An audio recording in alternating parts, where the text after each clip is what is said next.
what ground? On the grounds that it's objectionable. Overruled. Like, Your Honor, really, it is objectionable. I can sense it, but I can't put it into words. Overruled. Station insert. Pontius Pilate. Pontius Pilate? That's right, baby. Yes, but are you a licensed pilot? Sit down, Alfie. Pontius Pilate, Judas Iscariot came down to your tent to recant his testimony, correct? On the advice of counsel, I cite my right to plead the Fifth Amendment. You then told Judas Iscariot that Jesus of Nazareth was only going to receive a beatdown. Is that correct? On the advice of counsel, I cite my right to plead the Fifth Amendment. You bear responsibility for the death of Jesus Christ, not Judas Iscariot, but you. Isn't that correct, Pontius Pilate? On the advice of counsel, blah, blah, blah, blah, blah, blah, blah. Come on, Your Honor, I got a 2 o'clock tea time. This won't take long, Pontius. Judas Iscariot came to your office and begged you, on bended knee, to take the money and release Jesus. And you refused. Judas recanted. He tried to return the money, first to the Sanhedrin and then to you. You deny that.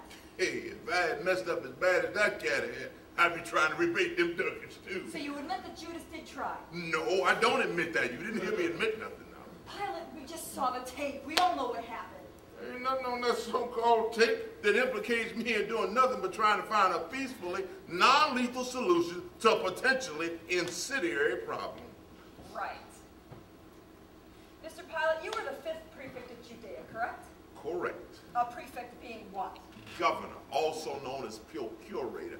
My official title was hegemon.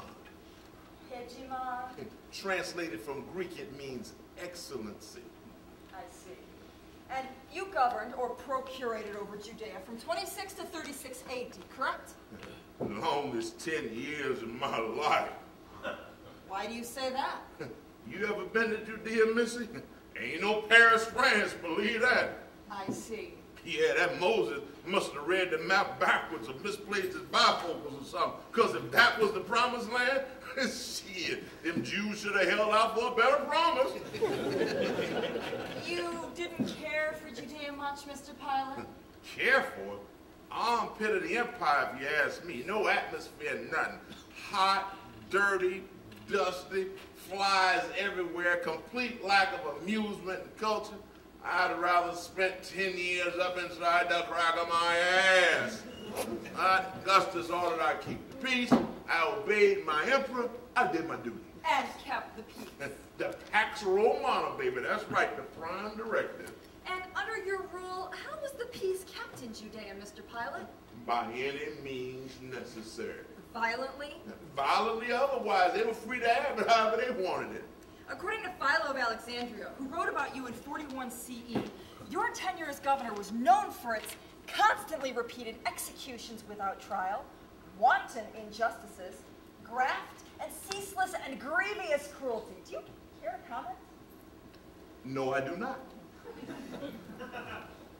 During your reign as procurator, how many deaths did you order? A lot. I don't apologize for that either. Jews were rowdy.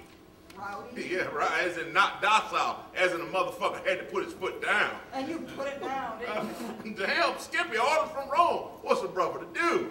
During your tenure as governor, how many crucifixions would you say you ordered? A lot less than my predecessor, that's for damn sure. That motherfucker crucified Semite for hollering fire at a barbecue. That man go buck wild from jump. Me, I reduced crucifixions 70%. That's documented. Oh, that's lovely, Mr. Pilate. But I'll direct you now to answer the question posed to you. Which was what?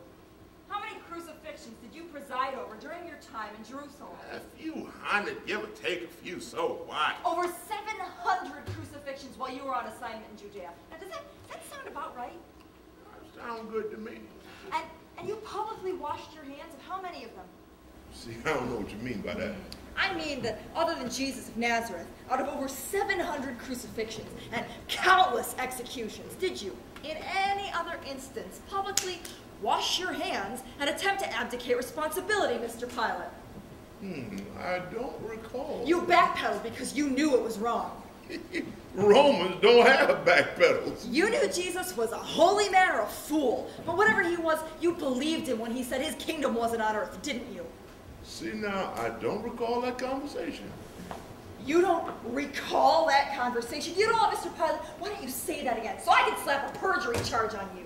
You ordered the death of Christ, you and you alone, and then you pawned it off on Jesus' reticence and Judas' impetuousness and the politics of the Sanhedrin and the rowdiness of the Jewish people. Isn't that the case, Mr. Pilate? Yes or no? You know, you can go on squawking all you want to. My conscience is clean. You need to take that up with them Jews, not me. Were the high priests of Jerusalem authorized to order a death sentence? No, they were not. How about King Herod? Was he authorized to order a death sentence? No, he was not. How about the Jewish people themselves? Were they free to issue death sentences their women fancy? No. One man, Mr. Pilate. In all of Judea, one man had the authority to put another man to death. Now, who was that man, Mr. Pilate? Hey, am I on trial here? Because the last time I checked, it was your client, Judas Iscariot, freezing his narrow ass off in a ninth circle of hell that's on trial, not me. My client recanted with remorseful heart and was ignored. Then you need to take that up with them Jews, not me. This ain't no new theory I'm introducing to you. This ain't no Sherlock Holmes, Nancy Drew mystery here. Them Jews was cantankerous and ornery. They worshiped a vengeful, jealous, angry God. And guess what? Surprise, surprise. They were vengeful, jealous, and angry themselves. I ain't never had no problem in Judea that wasn't caused by some rebel-rousing, no-account Jew. Believe me, sister, you need to take that up with them, not me.